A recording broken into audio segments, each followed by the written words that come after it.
Today I have some really good news for everyone watching this video, which is I fixed 수능. My videos are usually about Korean society and culture and such, and there's one subject that I try to avoid, which is probably one of the biggest problems in Korean society, which is this crazy competition. The competitiveness of the society is probably not a good thing as a whole in Korea. It has some good parts about it, but maybe overall it's not such a great thing. And I don't do a lot of videos about it because it's just kind of boring. Everyone already knows that. I'm not enlightening anyone. I'm not shining a new light on something somebody's never thought about. That being said, this video is about that because I want to talk about 수능, which is basically the beginning of the Korean competition. Some people might say it starts a little earlier because, I guess kids in middle school and elementary school are all supposed to be learning English perfectly, and even nowadays learning Chinese. And now the competition's starting earlier and earlier. But traditionally, and I think officially, this beginning of this competition is 수능 and being prepared for 수능. A very strange thing happened to me when I was an exchange student in Korea. I was walking through whatever that historical part of Seoul is, where they still, the Starbucks spells their words in Hangul. It doesn't just say Starbucks in English, it says it in Hangul. That area, that really touristy area.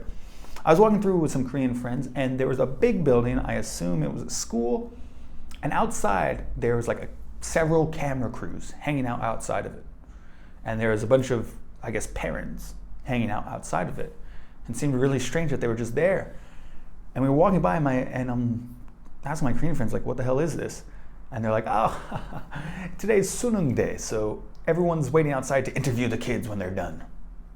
And I was like, wait, what? And they explained to me 수능 is basically the Korean SATs. I'm going to use the word SAT several times in this video, so you should know that SATs is the American 수능, right?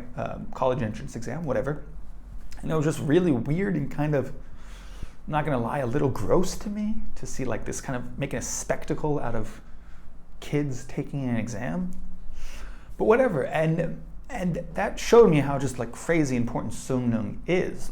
For one of the things, you would never do that. There wouldn't be media and parents just kind of waiting outside of a SAT exam because, well, for one thing, we have the exam, I think it was 7 times a year. You have an opportunity to take this exam. So there's no one time where everyone can focus and watch and see if everything's,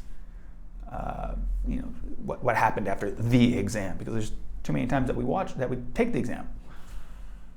That being said, 수능 does have a special spot in Korean society. When I say the word 수능 to a Korean person, I don't think that Korean person is going to feel good. That word itself brings up some really bad feelings. And overall, it's not a generally liked subject, but I will say that there are some good things about 수능. I think that 수능 does a better job of sorting people out than the American SATs do. Firstly, because it's much harder, and secondly, just because Korean society has way more competition around this exam. So if you look at the SATs, I was trying to think what percent of American high school students study as hard for the SATs as your average Korean high school student. Average, not the really mobile saying hard-working. I'm just talking about the average Korean high school student. I would say less than 1% of Americans work as hard on studying for the SATs as the average Korean high school student. Now, it's partially because I think when we're picking people for universities, we're a little more broad. You have to do really well in your actual high school subjects. I don't know how important that is in Korea, but you basically have to do if you want to go to a really top-notch university, basically have to do perfectly in all your classes.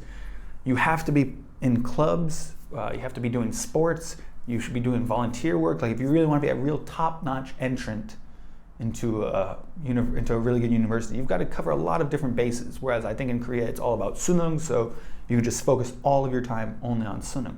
That's part of it. But regardless, we just don't study as hard for the SATs as Korean people do for 수능. And this makes a bit of a problem because it means that someone who's kind of a dumbass can do quite well. Now, so I mean, really, if somebody in America studies half as hard as your average high school student for the SATs, they're going to do phenomenal on the SATs. And that will make it so a dumbass could, in fact, kind of, I don't know how to say it, fool the system where, like, even though they're kind of dumb, the SATs prove them as kind of smart. Now, this is not completely bad because it makes it a little bit more of a little bit more of a merit-based system. It makes it so if you work really hard, you can achieve, and that's really good. But it does kind of take out the sorting of it. You know, in Suneung, because everyone's studying super hard, and because it's a super hard test, basically you've got two people, almost everyone's studying at a very similar rate. So if one guy does better than someone else, how did he do that? Probably because of intelligence. Now, it's not only because of intelligence, but I think it will make the intelligence factor more of a factor in your actual output of the grade on Suneung than it is on the SATs. That being said, there's still the problems, because if you do really well on Suneung, it doesn't mean that you're necessarily smarter than someone who didn't. You might have had a really awesome day. Like, you might have just had really lucky guesses. Someone who does bad might have just actually been sick. You know, might have just, not only could they have had a bad day, not only could they could have actually been physically sick in like a real degree. Like if you had the flu for real, well, you can't miss that day because there's only one day a year. You know, you could be legitimately sick, but you still have to take it. And that could really fuck you over, and that could fuck up the sorting mechanism where like a really smart dude ends up not doing that well on Suneung as he should. Now, it sounds really bad talking about sorting humans by intelligence. You know, I believe a lot in things should be merit-based as well, but there is an importance to sorting people who are smarter from people who are not as smart. I think about certain jobs that are really important to society, where we really need the smartest guys ever to be in those jobs. The one I'm thinking of is being a professor. It's kind of funny to me that in Korea, like all these top-level jobs, government employee, I don't know how to say it, we don't have a word in English, gongmugwon, whatever it is, diplomat, lawyer, I think doctors and dentists, there are these just humongous tests you study for 2 or 3 or 5 years or whatever. Pass the test and you get that job. So many Korean really good jobs have that test, but not professor. And I think professor is a really important job because basically a professor's job is to do research they want to do. And people like the job because there's a lot of job security and it gives you a lot of prestige, but the outcome of professors is that they should be basically doing research. And research essentially expands the scope of all of human knowledge. Like, that's really important for humanity to have these people who are expanding the amount of knowledge that humans have about the universe. If you think about a professor in biology, he might come up with a discovery that could save tens of thousands of lives, hundreds of thousands, millions of lives. Think about a professor of physics. You know, like Einstein changed so much, like, I don't want to make any direct correlations, but I mean, I'm sure so much technology comes out of his theory of relativity, and even if it's just theoretical stuff, like it's still expanding the knowledge of human beings. So that job's really important. Thus, it's really important that we get the smartest people into that job. In Korea, if you just have this really smart dude, but he was like feverishly sick on the day of Suneung, and he doesn't spend another year of his life to retake this test, and he ends up at a pretty good college, but not the best college. And then he wants to go to graduate school, and instead of going to like the best graduate school, he ends up at like not so great graduate school. Maybe he never gets to become a professor because being a professor is super tough. Like, you got to be like the best graduate school, you know, you got to be really just the shining star of everything.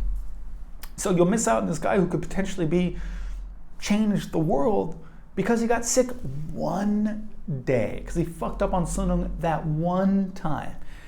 And so I'm trying to show you that sorting people is very beneficial to society, and that the way that Suneung fucks up its sorting, which is different than the way the SATs fuck up its sorting, the way that Suneung fucks up its sorting is really solvable.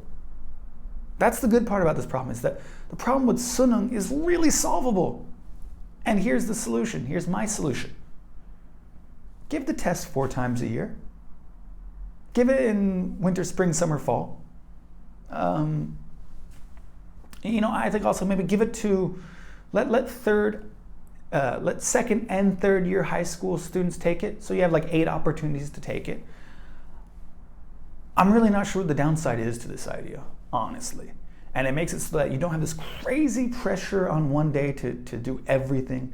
It makes it so that you can kind of take the best score out of all your tries. It makes it so you can really practice the test in a better way. I know there's practice exams that people take for Sunung, but like nothing is as good as practicing in the actual situation. So it's great for all those reasons, and I'm trying to think what the downside is, and I'm not sure what it is. So of course leave that in the comments if you have a really good downside to my idea. But really, this problem with Sunung is very fixable. Sunung is kind of good because it's a good sorting mechanism, and we need sorting mechanisms. So for all those reasons, I think it would be a really great idea to hold Sunung 4 times a year and allow second and third year high school students to take the exam. So if you like my video, give it a thumbs up. If you hate my video, give it a thumbs down. If you love me or hate me, please remember to hit that subscribe button. I feel a little weird talking about Sunung because I'm so outside, so removed from it. I never took it. I feel like there's a lot of stuff about it I don't understand because I just never had that feeling of the pressure of that one day, and there's a lot of stuff I don't understand. So it's really important that you guys leave comments to not just inform me, but also have back and forth with each other and say where I'm wrong, say where I'm right. And yeah, so also remember that these videos come out every Friday at 7 p.m. So if it's after 7 p.m. on a Friday, or it's Saturday, or it's Sunday, or even Monday, there's a new video out and you should check it out. And of course, remember,